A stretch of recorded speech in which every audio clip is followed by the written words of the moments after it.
Dr. David Grabowski from Harvard, who is going to talk a little bit about what the data tell us about systemic racism in post-acute long-term care. And David, I think you got set up perfectly for this.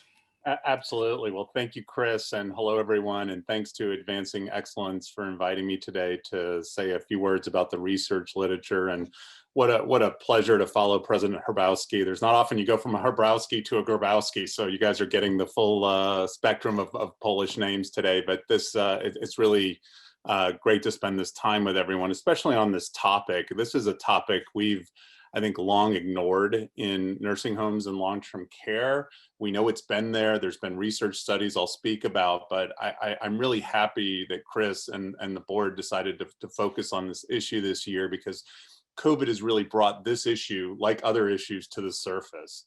And we know there's been issues with workforce and issues with payment. And I think racial and ethnic disparities is another issue that has been magnified and exacerbated by COVID. So great to spend some time today on this topic. Next slide, please, Chris.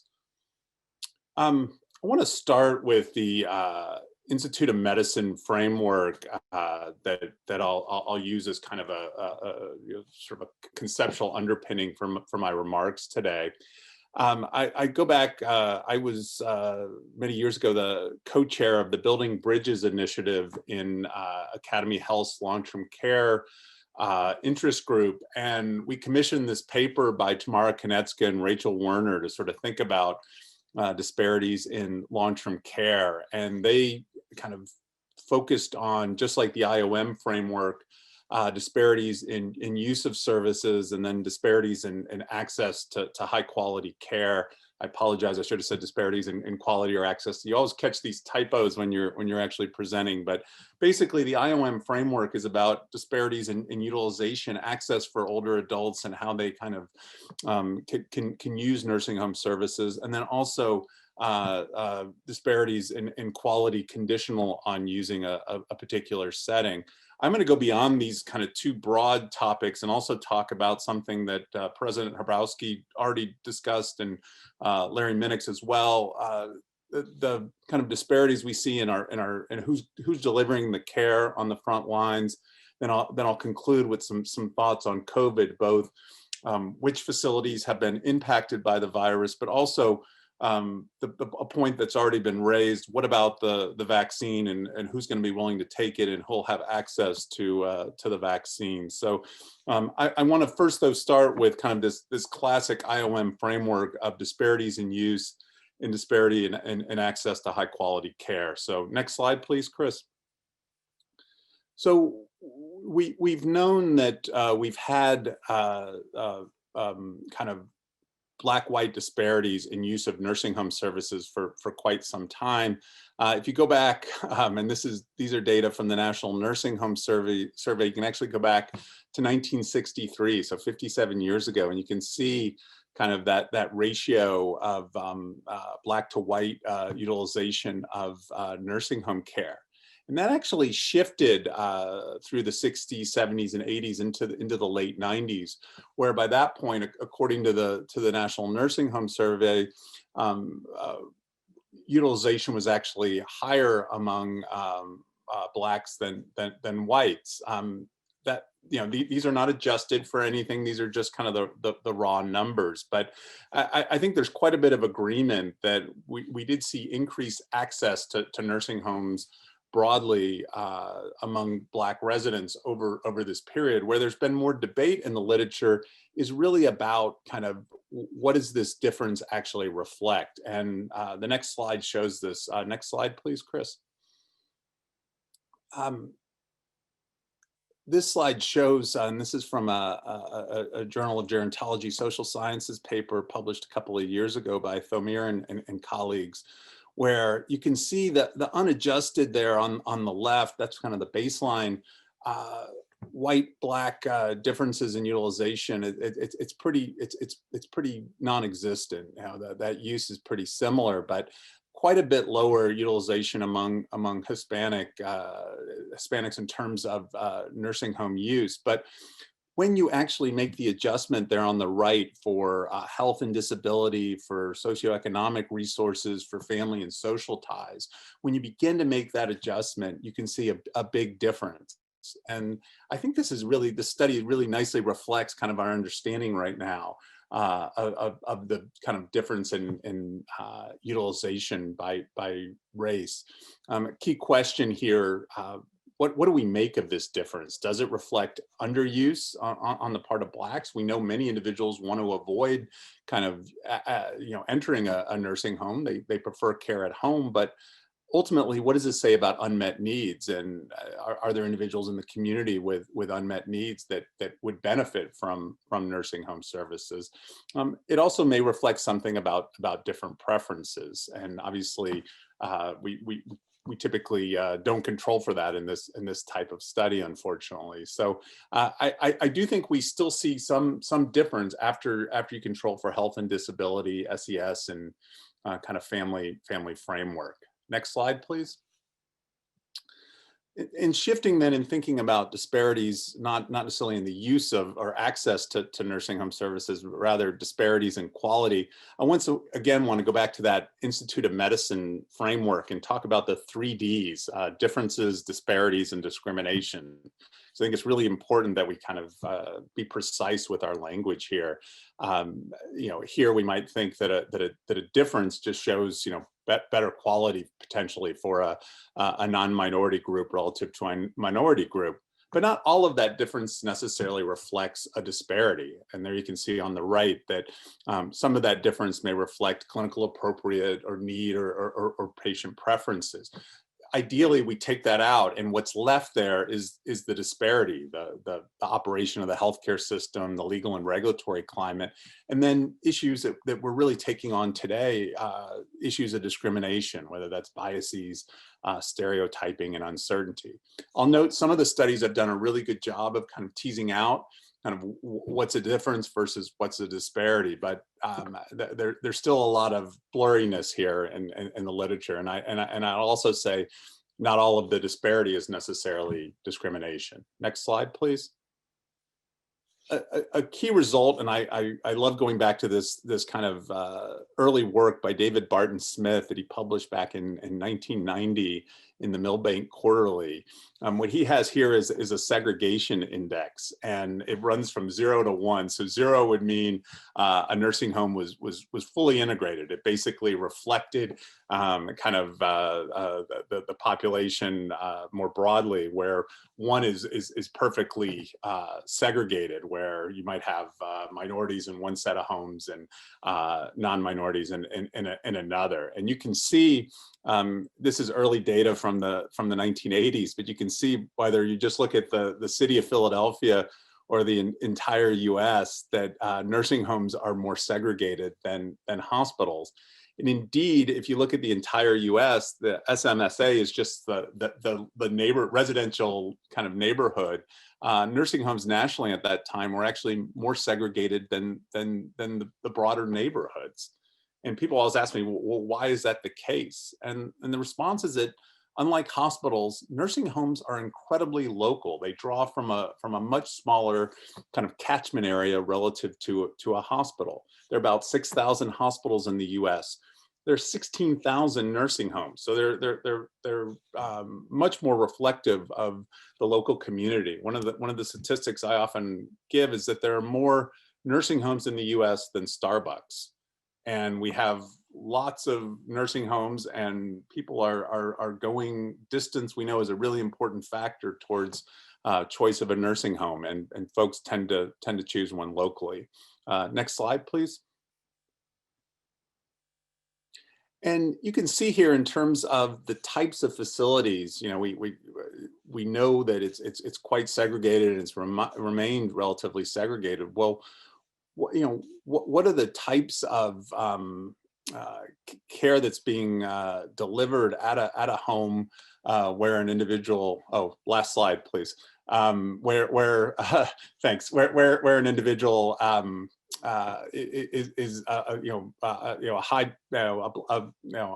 Black individual versus a white individual. And you can see Black nursing home residents are more likely to enter a facility with more deficiencies, more high level deficiencies. Those facilities are more likely to be terminated.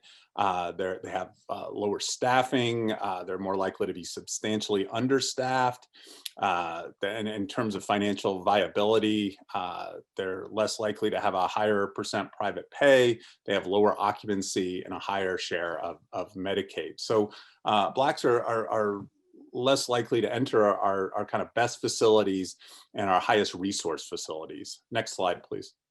And very similar results if we look at this for Hispanic nursing home residents. Once again, more likely to enter facilities with deficiencies, with lower total direct care staffing, lower RN to total staff, more likely to be understaffed, more likely to have fewer private paying residents, lower occupancy, and a higher share of Medicaid. So this is the kind of disparities that we're really concerned about. Black and white nursing home residents enter very different types of facilities, and once again, that's very reflective of that segregation I mentioned earlier.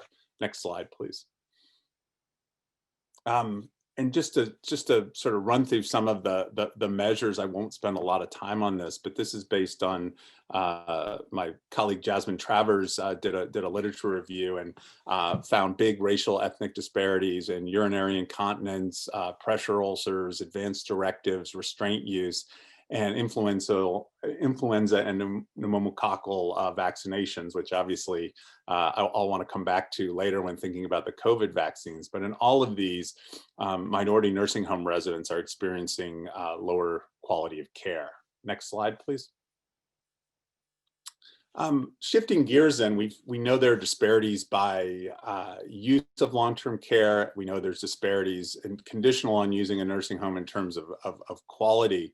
What about the individuals providing the care? And I think this is a really important point that's really been kind of drawn into focus during COVID. But these are data from PHI, where they just looked at the race and ethnicity, citizen status, and educational attainment of nurse assistants who do most of the direct care in nursing homes.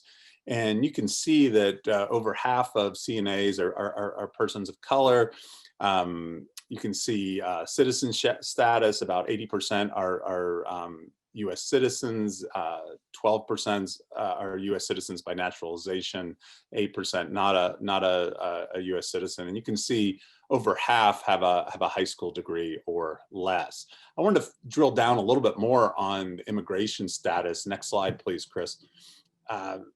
You can see here, these are data from Leah Zalman and colleagues that they published in Health Affairs. And immigrants now make up almost a fourth there in the middle of the nursing home workforce. And you can see kind of the different categories. And she and her colleagues also out and to the right there have housekeeping, construction, and maintenance staff in nursing homes. You can see, almost, a third nearly of those staff are immigrants. And so we have a high share of the staff who are both recent immigrants and also persons of color. Next slide, please.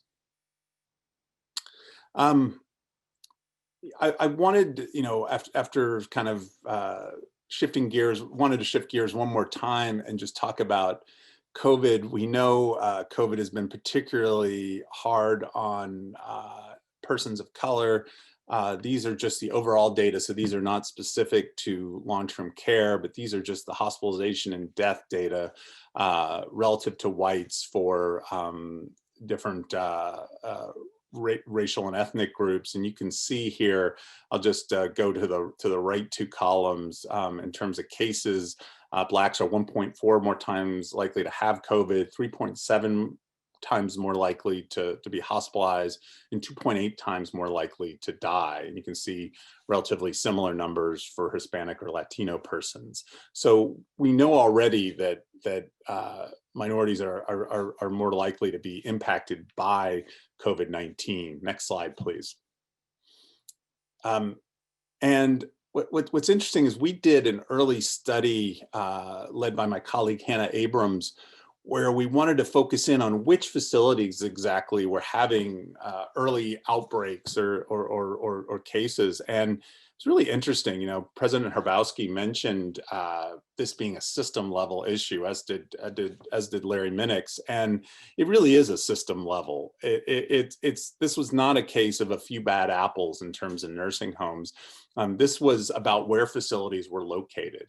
And if facilities were having outbreaks in the local community, they were likely to have cases there in the building. And you can see our work was summarized in the Wall Street Journal. And I just pulled out the sort of text box from the journal's story. You can see larger facilities were more likely to have COVID cases. Those in urban areas where we saw a lot of the cases early on. But most importantly for this talk, there on the bottom, the share of Black residents was very predictive of whether or not a facility had a case. So, and this just really reflected once again where people lived. If COVID was in the community that was disproportionately impacting persons of color, they were likely to be working at those facilities, and the virus made its way from the community into those nursing homes. And so this is about where the facilities were located, not which facilities. And so it really suggests we need to put resources into all facilities, but particularly into those in areas that have been particularly hard hit by COVID. And those are often areas where persons of color are disproportionately living. Next slide, please. UA Lee at the University of Rochester and his colleagues did a really nice kind of broader study on sort of the share of COVID cases among residents, deaths, and then cases among staff, and those facilities treating a higher proportion of minority, racial and ethnic minority residents. And sure enough, you can see there in blue, that's just the greater the share of racial and ethnic minority residents, the more likely you have predicted and confirmed cases of COVID in the building. In red there, you're more likely to have deaths if you have a higher share of racial and ethnic minorities. And in green there, you're more likely to have more predicted and confirmed cases among your staff. So this is very much fits with our earlier work that it's for those facilities caring for a higher share of racial and ethnic minorities, you're disproportionately feeling the brunt of COVID among your residents and your staff. And their study was really neat in that they even went further to show the connection that those nursing homes caring for a higher share of minorities also were more likely to have personal protective equipment shortages and staff shortages. And so it wasn't just that they were caring for a higher share of minority residents, but also facing some real resource constraints as well. Next slide, please. Final point I wanted to touch on is really just race and the COVID vaccine, and this has already come up, and I imagine it'll come up more. The Kaiser Family Foundation did a survey and found Black Americans are less likely to say they would get the vaccine, even if there was no cost associated with it, and even if it was deemed safe by scientists. And you can see that that's on the left there. On the right, Blacks and whites sort of cite those who say they would not get a COVID-19 vaccine. They kind of have different reasons for that. And Blacks tend to cite safety concerns and side effects, whereas whites are more likely to say they don't need or want it or deny that they might be at risk. So I hope in our sort of Q&A, if we have an opportunity for some dialogue, I'd love to hear ideas of how do we use education, guidance, information to actually expand the number of individuals being vaccinated. I think there's a lot of distrust among all nursing home staff with nursing home leadership. I don't know that the messaging needs to come from leadership, but I hope we can get some of that messaging to the direct caregivers. Next slide, please. So just to sum up, evidence is suggestive of racial and ethnic disparities in both use of nursing home services and then conditional on use, the quality of that care. I think this disparity is very much related to segregation across facilities, and that we have, nursing homes that care for a disproportionate number of minority residents, and those are not, unfortunately, our best nursing homes. The majority of caregivers are persons of color. COVID-19 has very much impacted nursing homes that care for a higher share of minority residents. And I think there's a lot of reasons to worry about whether we're going to see disparities in the receipt of a vaccine, especially given kind of prior data suggesting, flu vaccines, for example, we saw much higher uptake among white residents relative to Black residents, for example. Last slide, Chris, and I will just say thank you, and be happy if we have time, Chris, to answer any questions. Thank you. Thank you, David. We don't have a lot of time, but I did want to ask you to comment on one thing. Some of the research that we've seen is quite startling in terms of the vicious cycle that endemic racism sets up in access to care and quality of care. We see, for example, that a nursing home that delivers poor care gets fewer referrals from hospitals.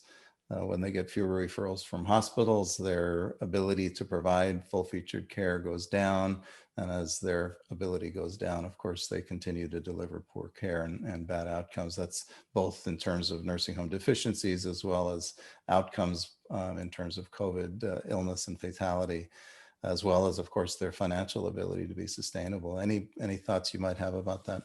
Yeah, no, you put that really well. They're really on this death spiral that nursing homes are incredibly dependent on those new hospital admissions. If they're not going to a particular nursing home, they get more and more dependent on Medicaid, which is the less preferred payer in this sector. And so you just see that gap between the haves and the have-nots widen.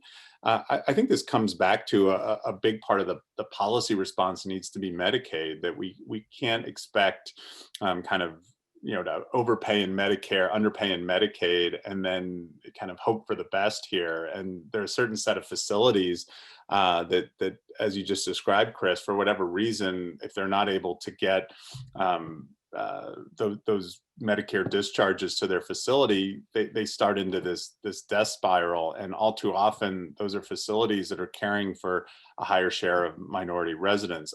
I'm not saying we shouldn't be undertaking other kind of steps to improve quality. It's just resources. It starts with resources, and without those resources, I just don't see how they can actually move the needle. Mm-hmm. Yeah, we have a question from Tony Miles. What is the mix of short and long stay beds in the segregated nursing homes? Do you have any insights? Yeah, I don't know the exact numbers, Tony, off the top of my head, but exactly as Chris just suspected or hypothesized, they are lower. So they're doing less of the short stay. So they're doing more of that kind of long stay care. And that's unfortunate, right? Because I think the best homes depend on kind of a mix right now of that short stay and long stay. And in order to remain healthy on the kind of long stay resident side, they need that sort of supply of short stay patients, and we're just not seeing that as much in these facilities. Yeah, so we'll wrap up, and I do have one more question for you, David. You're famous for having said that nursing home workers have the most dangerous job in America. That's been widely picked up and spread around. How do you think we can, it's a huge question, but how do you think we can solve that, especially in the context of racial disparities? Yeah, no, and I think you could even go further. And one of the projects we're doing right now is trying to see how I think, Chris, I probably share the hypothesis that many people out there that are listening and watching share, that